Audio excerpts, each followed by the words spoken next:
Life is hectic, demanding, and doesn't stop. When honest with ourselves, we must confess we often don't know what the hell we're doing. The Larkcast is an ongoing conversation about the inclusive and mischievous nature of God's presence through the lens of all the things that make up this phenomenon we refer to as life. Astonishing grace and refreshing honesty collide right here for your weekly encouragement.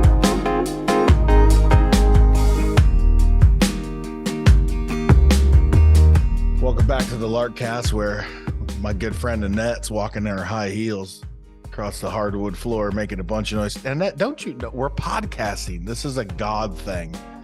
This is for Jesus, and you're making a bunch of noise. You should be ashamed of yourself.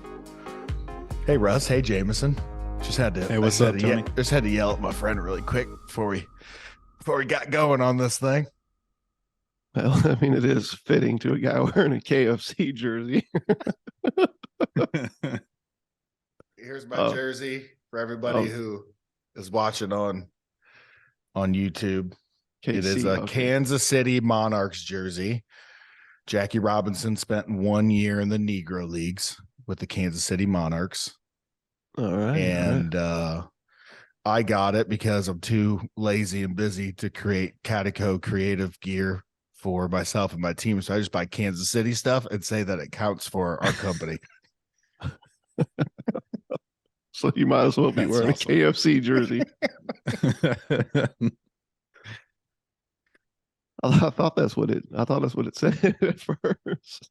Does anyone doubt like that Russ just has fried chicken on his mind at all times? And he thought he saw KFC. That is a surprise to no one. It's true. Sad but true. I think the sadder part is that when I saw the jersey, I immediately kind of got excited because I was like, oh, damn, there's KFC gear available now. I'm about to hook that up. On the back, there's just a big patch of the Colonel. Yeah, there you go. I'd wear it, dude. That and a Waffle House shirt. I can't. I have like a awkward just love for Waffle House, man. I just do. I feel like at least once a day I think about it.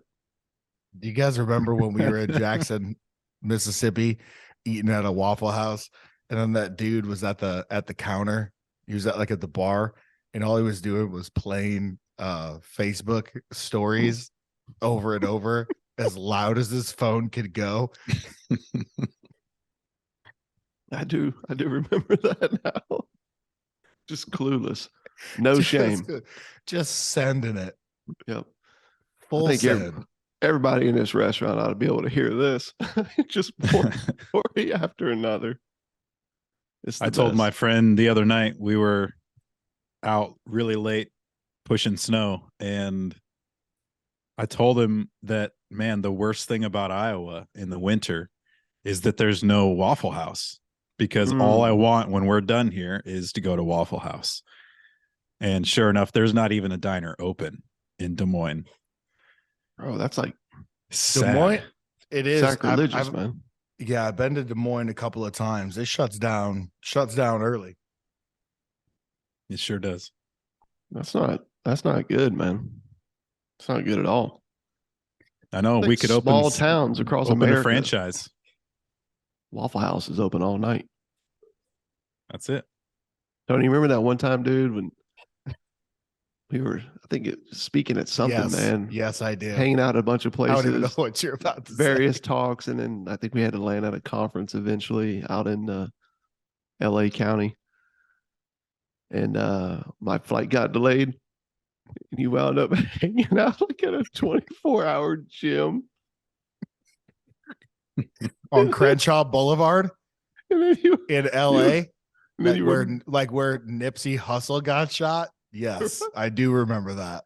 You were sitting outside bumming cigarettes off people, man, in front of a diner until like 3 a.m. when I landed. That's what I did to kill the time. And I was like, I don't know how much coffee and how many cigarettes I can smoke in front of this Denny's with all these schizophrenics. I probably should go do something productive. So then I went and found a gym that was open 24/7, but it was on Crenshaw Boulevard. Now, I don't really know much about Crenshaw Boulevard, but I've listened to enough gangster rap and the whole hit Nipsey Hussle news to know that maybe I shouldn't go there. But here's how white I am. I I went onto maps. I kind of zoomed in with my fingers, and I saw that there was a Target nearby, and I was like, "Oh, it can't be that bad." Story. True story. Dude, if there's a Target there, I think I'm gonna be okay. You're like, man, if I go out on Crenshaw Boulevard at the one Target that's available, Like, well, I deserve to go. Yeah. Well, good thing I look like some dude that's in Sons of Anarchy. I just walked in and tried to just keep to myself, not really make any eye contact with anybody. End up making a few friends. Worked out for you, man. Yeah. Worked out. Well, speaking of KFC jerseys, no Waffle Houses in Des Moines. Puffing cigarettes at a Denny's on Crenshaw at 2 a.m. Where does all this lead into John chapter 16? Just out of curiosity. I feel like that's a Jameson question. Yeah, Jameson, you're the resident theologian. Pull something out of your pocket here, man. There is no connection whatsoever. Hashtag pastor fail. Dude, we should write a study Bible, and all it is just our stories from traveling, and they don't connect it at all. Just drop them on random pages. That would be pretty good. And I mean, ironically, pretty fitting to the scriptures, because I don't know about you, man, but my big aha going through the Gospel of John over the last it's been like a good number of weeks, dude, that we've been digging into this, to this book. I am fully and finally convinced that the gospel is not something that you apply to your life. It's just this reckless, radical news that just sits there no matter what, no matter who you are, what you've done, where you've been, where you think you're going, all irrelevant. Here's the good news of what God is like and what he's done in his son. All this is declared so that you may believe, period. Now, tell me that story again about Crenshaw Boulevard. So it's like, so you kind of find this like ironic freedom, and I think we're just laughing for the joy of laughter. Yeah, I would add a little something to that and say, because we talk about this, as we travel and talk about marriage and friendships and kids and neighbors and jobs and just life. It's not that the gospel doesn't inform that or shed light on that, or that doesn't stir our hearts or our minds, to, like, if you want to say, be applied. It's just that its purpose isn't first and foremost application. And when you make it that, you ruin it. Yep. You just kill it, man. Undo it every time. Yep. If you could, we can make a word for it and call it disinterpretation. Because I like this. You have all of these things going on where Jesus is clearly debunking their way of applying their scriptures, right? The Hebrew Bible. And it just pisses everybody off. And it confuses the disciples, and eventually, as we'll see in a few weeks, gets Jesus hung up on a cross. And it's like, how we turn it back into the thing that he came to debunk. I can't believe I thought that for so long, and I can't believe that so many still do. I just read in one of Capon's chapters, he's got this whole sentence with an exclamation point at the end of like, I just can't understand why we don't see what Jesus is doing here. Got a valid point, man, to think that he's debunking all of these myths that they've held on to in the name of religion and faithfulness and being God's people, to fast forward 2,000 years later and go, oh, crap. we oftentimes are just grabbing onto the very same takes that they did. We just sprinkle it with a little Jesus talk so that it sounds different. But at its core, yeah, it's the same. Well, let's jump in. Let's do that, because that was kind of like a somber moment there. I was feeling a little down and out. It was a good intro. Because we're hitting chapter 16 today, and before we go any further, I'll just say, as with a lot of these sections, John 16 is a pretty long chapter, and we're not going to go verse by verse here, but you really should pause this and just go read it. Get your head kind of in the context of what we're going to be talking about, because we're going to talk at a relatively high level and go from there. Let's do it, man. But on top of that, chapter 16 is a pretty interesting chapter, I think. It's not like one you hear people quoting all the time. I hear a lot about John 15 and the vine and love one another, and a lot about John chapter 17, where Jesus is publicly praying to the Father, and the whole thing's recorded for us by John. But John 16 is this kind of like, just, I don't know, stuff that kind of got swept under the rug or left behind, or who knows. You just don't hear very much about it. Gets left out a little bit. Yep. Yeah. I'm excited that we're talking about it, because it's right here in the middle of the longest section in scripture of Jesus just monologuing. He's just going.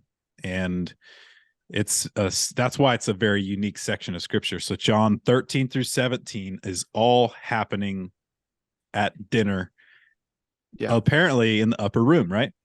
And it's this conversation where in all the other gospels, Jesus is instituting the Lord's Supper, and it almost has this kind of official vibe. Well, not in John. In John, it's just this kind of as you're going along. It's like, imagine one of those movies where someone has one camera, they never turn it off. You can tell it's one take all the way through the whole scene, and it's almost hard to watch because it's so just always on. That's like what the we have opposite here. of like small group times. Yep. You remember how you would get together like in community groups, and you would have fun hanging out and laughing and talking. Everybody's like, cutting up. Like really good times, man, are taking place. And then somebody who's, in leadership, guilty, says, okay, everybody, let's gather up now. Right. And you kind of move into this like official time of like when the group actually started. Yeah. Yeah. And it kind of just seems to be awkward, falls flat. And then after like the whole serious regimen is over, people sort of go back into the normal mode of just laughing and having a good time. That's what I picture, like the whole communion scene of Jesus, like in this whole section. You know what I mean? Like there's conversation, there's washing the feet, right? There's, the meal. It's just this like really cool fluid togetherness, man, that's happening. Not interrupted by official Bible time. Yeah, I think Christian time. Yeah. Very similar to what your brain does in a car accident or a very traumatic event. I've blocked many of my small group experiences out of my brain, but I'm pretty sure I've led a lot of those moments. Yeah, pretty sure it happened. You're like having fun hanging out with people for like an hour. It's like there's some new couple there, and they're like, "Hey, out of curiosity, when does it start? When does it start?" It's like that's the best. Yeah, an hour ago when you got here. But yeah, keep going, Jamie. As soon as the pizza got delivered, it started. Yeah. All right. Well, some major things are going on here, and John has, as you guys have said in the past episodes, he's cranked up the heat, the intensities here. John 13, Jesus shows them that God is a servant, which is just not what they thought, right?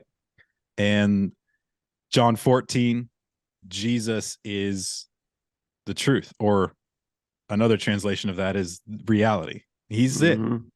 It's him. He's one with the Father and he's one with us. John 15, if you could put it in one word, it'd be remain. You're in my love. That's where it's at.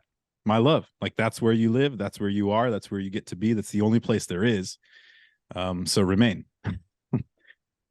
John 16 hits a whole bunch of stuff, man. And we're going to talk about Jesus going away.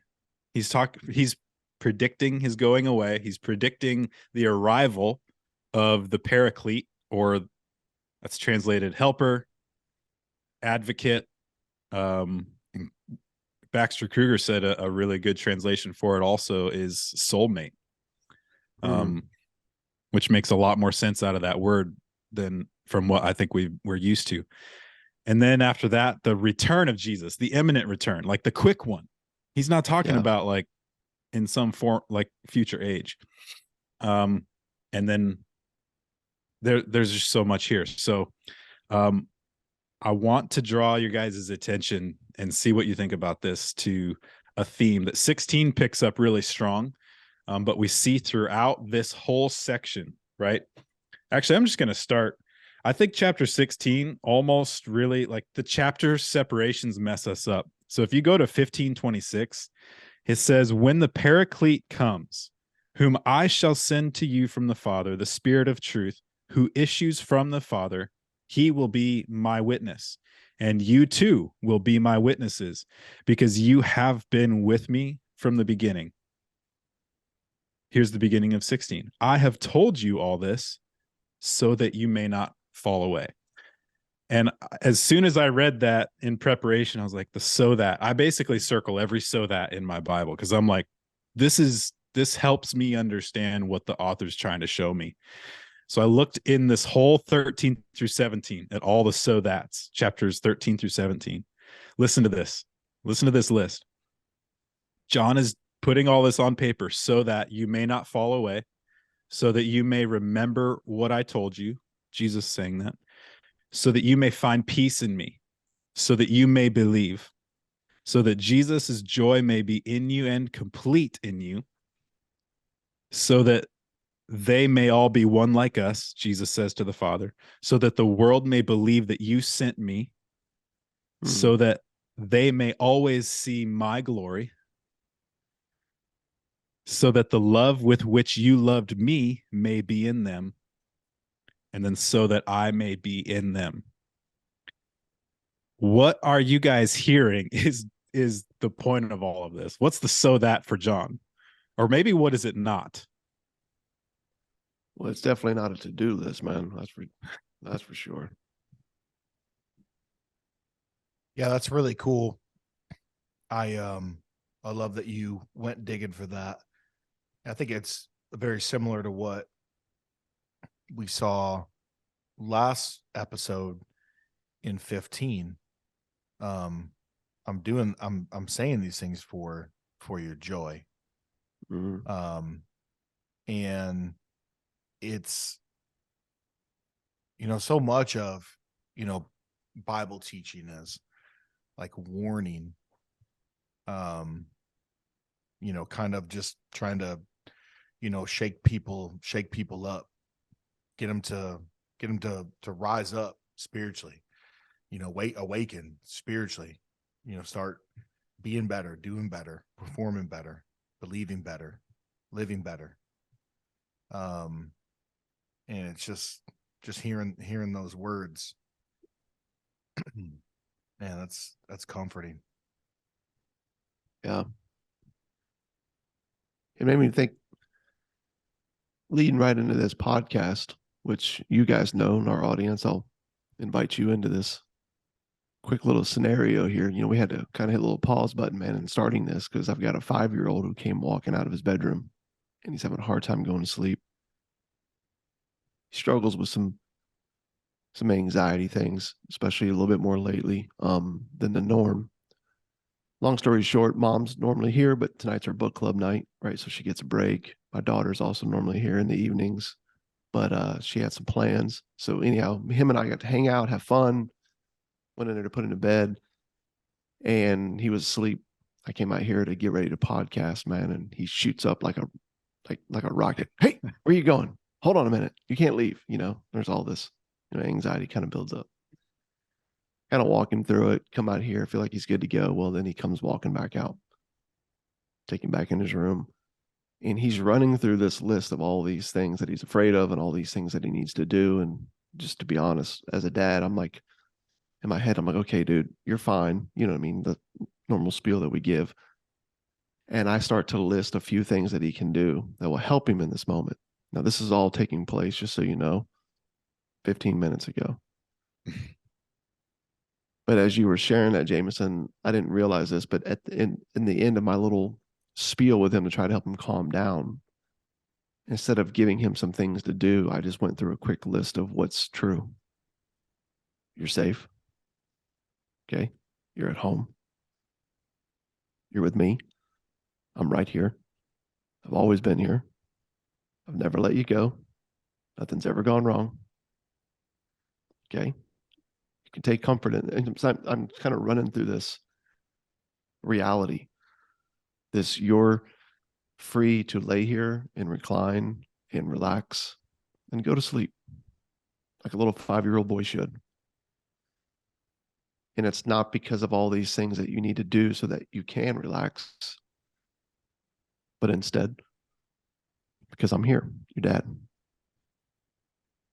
And man, just seeing that, you know what I mean? It's so easy to get away from that.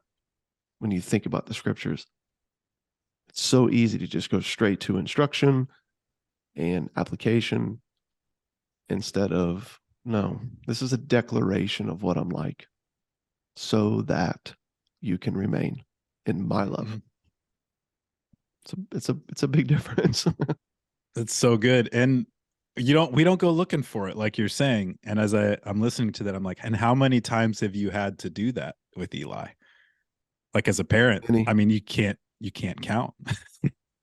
So I didn't share this yet, but our drama 1 minute before I got on this Zoom call was I'm literally sitting here making sure my desk is ready and everything's plugged into the right places. All of a sudden, my almost 5-year-old daughter starts screaming downstairs. And I know my wife's in the bathroom. So I'm like, oh gosh, I don't know what's going on. That's a loud scream. I run down there. She's got blood coming down out of her nose. And it's not like a little speck of blood. So I was like, crap. I grabbed her. We went in the bathroom and she's like, my eardrum is bursting. She's screaming so loud. And I'm holding her and I'm trying not to get blood on me or on her shirt and clothes. And I'm trying to like dab it on her nose and all this stuff. Finally get control of it. And I'm sitting there holding her and she's clinging, right? And she always does this. She's just like, when you're holding her, she is bear hugging you like a gorilla. And if I even sort of shift or like move, she's like even tighter, like I'm going to let her go. I'm like, Kazera, I've got you, baby. Like, you're fine. And I had the same kind of thought, Russ, where I was like, wait, this is a living parable because I've never dropped her ever, unless it was on purpose, like on a couch or something, throw her on the bed, toss the kid. Right. When they get older, you'll drop them on purpose, but keep going. Yeah, we'll get there. I don't pick up the big ones anymore. They're going to be picking me up before too long. But I'm just like, this is what it's like. We cling so hard thinking that if we let go, we're going to fall. We're going to fall away, right? What's it say at the beginning of 16? This conversation about falling away. And I'm like, that's how it is. Like God's not up there like getting tired. He's not out there somewhere fatigued. He's literally looking at me like, I could do this one-handed. I don't need to think about or worry about this. You are okay. You are safe. You are in me and I am in you. And so this is just a lot of good reminders in all of that. So do you feel like that's like the thrust of chapter 16? I mean, is that like the aha, man? Yeah, so it's so much like 14 in that it's comfort. Like, and actually I feel like 13 through 17, this whole section is all Jesus preparing his disciples for what's about to come, because the number of times that he says something along the lines of, so that you remember, and I'm doing this so that you don't forget, and so that you don't fall away, all of these things. Well, right on the edge of 17 ends, Jesus' prayer ends, he's getting betrayed in the garden, right? Like we're into the passion cold turkey. And 16 is this, I'm going away. I'm telling you that I'm going to go away, and I'm telling you so that you don't freak out. And I'm also going to tell you that another helper's coming. And he talks about this another helper 5 or 6 times in this 13 through 17 section, which is another one. Just go highlight every time it talks about the Holy Spirit in these 5 chapters and just dig into that, because it's really helpful. But at the end of the day, I think if I'm reading this right, I would boil this whole chapter down to saying Jesus is conditioning the disciples' memory and definitely not their morality. And it's wild because you go to the very end of 16 and he says, listen, the time will come. Indeed, it has come already, when you are going to be scattered, each going his own way and leaving me alone. And yet I am not alone, because the Father is with me. I have told you all this so that you may find peace in me. Okay, so like you guys had that conversation about Judas and Peter, right? They're one betrayed, one denied. Jesus is the same to both of them. And well, here we have everybody. Jesus is telling all of them, you're going to scatter. And I'm telling you this. Jesus is saying, I'm telling you guys that you're going to totally bail on me so that you may have peace in me. Like, bro, where's the hey, so don't screw it up now that you know. Like, I'm telling you the future. Like, there's nothing of the sort. I feel like go ahead, Todd. Oddly, well, I was just gonna say, oddly enough, he lets them know you're each gonna go your own way. You're all gonna scatter. I'm saying this so you can have peace in me. Oddly enough, it's failure points us outside of ourselves. It points us away from ourselves. Because you really come to the realization that you're not as slick as you thought you were. You're not as holy as you thought you were. You're not as faithful, as you thought you were. And so, yeah, man, where are you gonna look? It lifts your eyes. It lifts your eyes, outward to someone else, which is the definition of faith. It's looking outside of yourself and trusting someone else. And when that someone else that you're looking at, namely Jesus, is telling you, yeah, you're like them, read yourself into the story here. You're going to go your own way. You're going to have your failings. Oh, that's right. He knew this about me. He foretold it. He knows exactly who he's getting himself involved with here. None of this is a surprise to him at all. And I think when we scurry about our own silly and foolish ways, and we find that, we are, faithless, but he's the faithful one. Oddly enough, you would think that peace would come from, having all your I's dotted, T's crossed, and everything straightened out in your life. And then, you can rest and relax in the fact that you got it all, nailed down. But true peace comes when you come to the end of your rope, your virtuous rope, your church rope, Christian rope, holy rope, whatever, family rope, dad rope, husband rope, business owner rope, whatever. You look outside of yourself, and you know who you're looking at, who you're trusting in his tender heart. Well, that's good. Yep. Yeah, it's like I mean, he's foretelling it, so naturally he knows what's about to go down. And I love the connection of what you were sharing, Tony, in regards to what you were saying earlier, Jameson, that this seems to be a time within this long discourse that's taking place in the upper room where Jesus is. He's, in a sense, like he's informing their memory, not their morality. I mean, I couldn't imagine walking with him, man, for all that time, right? Day in and day out. And then him looking at me on this pinnacle of what I feel like is about to be okay, it's on, man. We're about to put him in his right place and remove Rome and make the world straight up and fly right. And he looks at me and all of us, everybody's with us, man. And he's like, yeah, all of you are about to split. You're all going to bail. So I'm just telling you all this so that you'll have peace, that I'll be with the Father. It'll all be okay. And he's not fretting. Yeah, like we've already talked about his response to Judas and Peter and how just he seems to be determined to make sure that all of these people that are all in their own way going to totally betray him, he's determined to help them remember not what they're about to do, but he's assuming what they're about to do, helping them remember who he is, who he's in.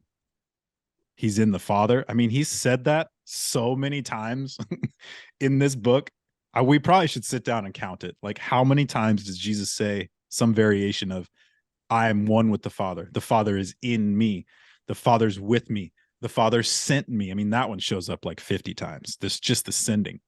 And so you can see pretty clearly. Like he's trying to make a point. He's trying to make a huge singular point. And I think you mentioned it early on, Russ. It's that Jesus is here. He's in you. He's not somewhere. Which means no one has to do anything to get Jesus into you. Nothing. And we're like, to take that a step further, like if you see Jesus doing what he's doing here in 16, right? He's promising that he's going somewhere. And in John, somewhere is always the Father. There's no geography other than the Father for Jesus. He's going to the Father. He comes from the Father. Like that's where all his travel is, apparently. I think that's beautiful. It's really cool. We're like, dang, that's pretty explicit. And then he's like, and the Holy Spirit's coming to encourage you. And we'll talk about this, but he says to basically set you straight on what sin is, because you're wrong, on what judgment is, because you're wrong about that too, and on about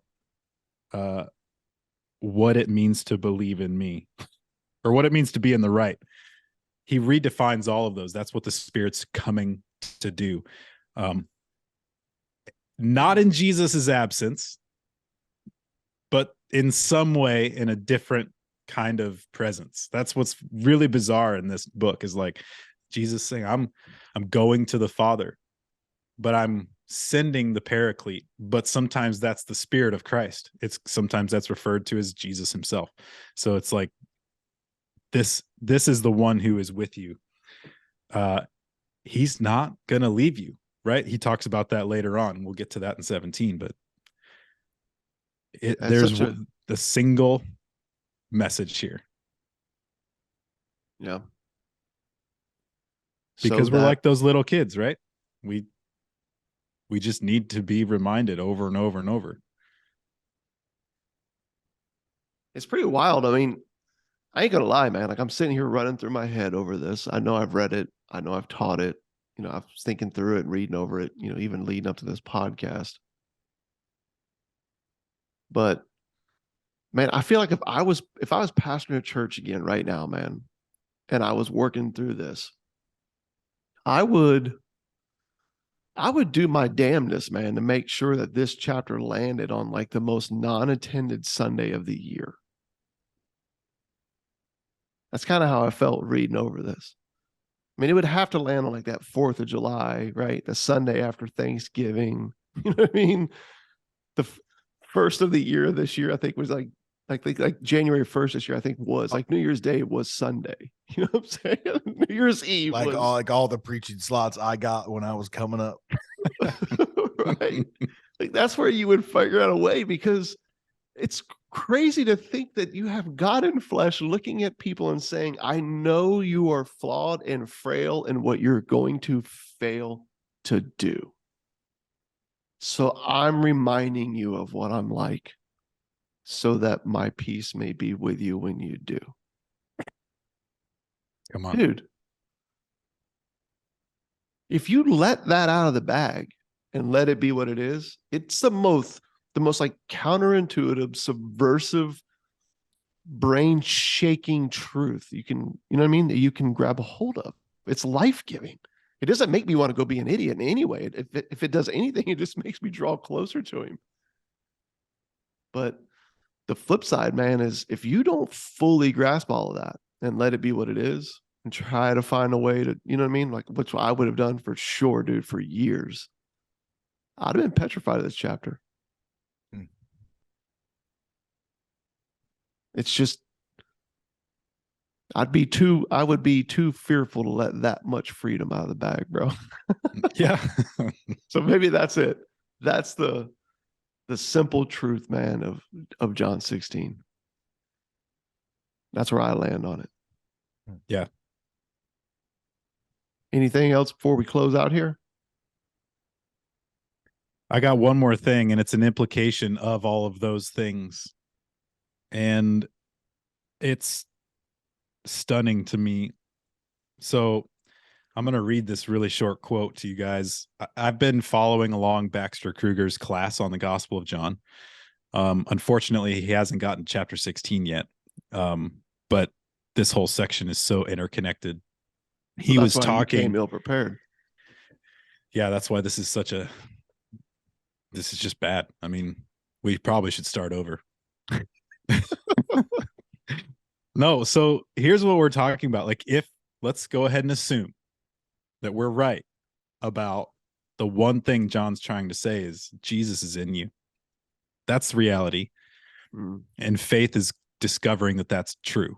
Faith isn't you believing it so that it becomes true. Okay.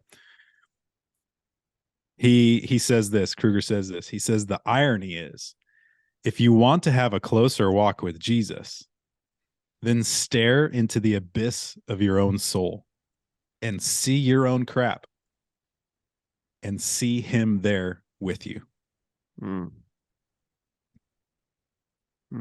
Because that's what that means. That's what's true. And then he quotes one of his favorite guys to quote. His name, I may not pronounce it right, Bruce Walkup. He says, and I think he got this idea from Bruce. So here's a direct quote from Bruce. Jesus is holding us together from the deepest place of our being. Jesus is. That's where the one who holds all things together is holding us together. Not outside of us, and we're trying to get him in, but from underneath everything we've ever done wrong and all our agreements with evil. That light is shining from that place. That's where he's meeting us to help us see him. Yeah, it's so rad, man. It really, really is. Because you're taught so much that God is the God of what should be. Yeah. He's off in the distance at the finish line for those who, want to hear, well done, good and faithful servant. He's the God of those who do things God's way, kind of a thing. And I'm not here to even say that there isn't, a right or a wrong. We know that there's things that are good and there's things that are evil. But man, that evil is inevitable in some ways. We're all so selfish. For me, I just have a terrible temper. I have a lot of anger, and that really gets expressed a lot of times in my home.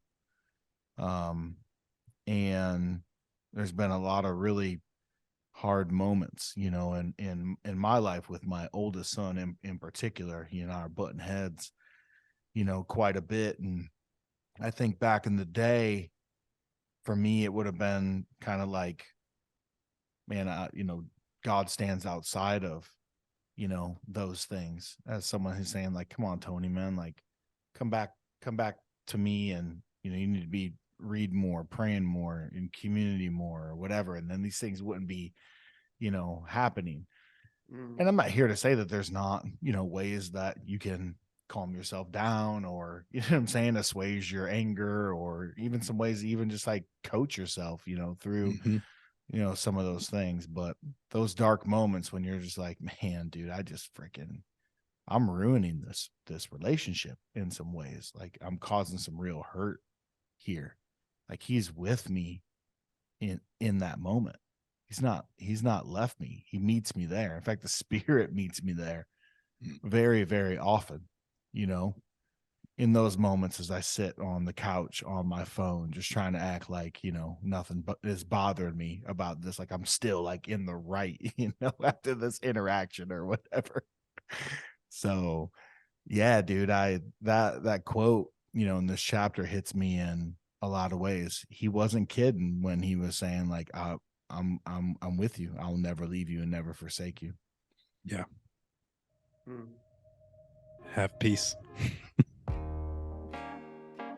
Cheers to the reminders, man.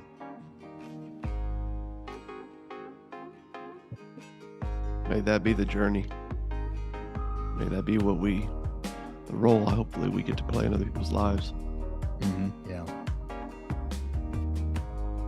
Just know be that. Peace, this news, this joy. To that, we say cheers. Cheers. Cheers.